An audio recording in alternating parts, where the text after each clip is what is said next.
আমরা কংগ্রেসকে বলেছিলাম 300 আসন একা লড়ো, আমরা সবাই মদত করব, আর 243টা আসন সব রিজিওনাল পার্টিকে দিয়ে দাও, যারা যেখানে স্ট্রং তারা লড়ুক, সেখানে তুমি মাতব্বরি করবে না।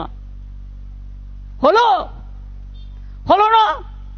প্রথমেই চলে এলো বাংলায়,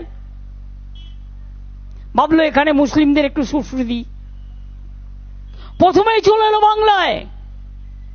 অর্থাৎ হিন্দুরা দিচ্ছে সুরসুরি, হিন্দুদের দিচ্ছে সুরসুরি বিজেপি, আর কংগ্রেস সিপিএম দিচ্ছে সুরসুরি মুসলিমদের। ও করবে হিন্দু আর ও করবে মুসলিম, আর আমরা হিন্দু মুসলিম শিখ খ্রিস্টান হয়েও আমরা সব বাদ। এটা হতে পারে না। শুনুন, এখনো হিম্মত করে বলি, লড়তে যদি পারে বিজেপিকে কেউ, বাংলা পারে, তৃণমূল কংগ্রেস পারে, আর আমরাই পারি সমস্ত রিজিওনাল পার্টিকে ঐক্যবদ্ধ করে এক জায়গায় দাঁড়াতে। কংগ্রেস তুমি তো একা পারবে না, তুমি 40টা সিট পাবে কিনা আমরা জানি না, সারা ভারত 300টা সিট লড়ে। আজ তোমাদের এত অহংকার, এত অলংকার। আমি নাই বা কিছু চাইলাম, তাও আমি বলেছিলাম 2টো সিট তোমাদের দেবো, তোমাদের জিতিয়েও দেবো। বললো হবে না। আমি বললাম কটা চাই? 42টা। আচ্ছা 42টাই নিয়ে নাও। রিজেক্টেড।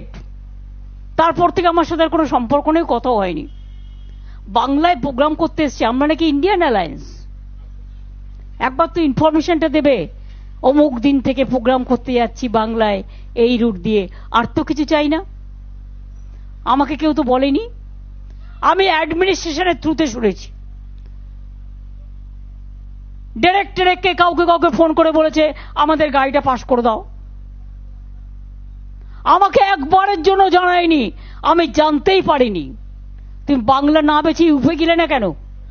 বুকের পাটা থাকতো দেখতাম ইউপিতে এলাহাবাদে গিয়ে বিজেপিকে হারিয়ে এসো, বেনারসে গিয়ে হারিয়ে এসো, রাজস্থানে গিয়ে হারিয়ে এসো, জেতা জায়গা হেরেছো, মধ্যপ্রদেশে গিয়ে হারিয়ে এসো।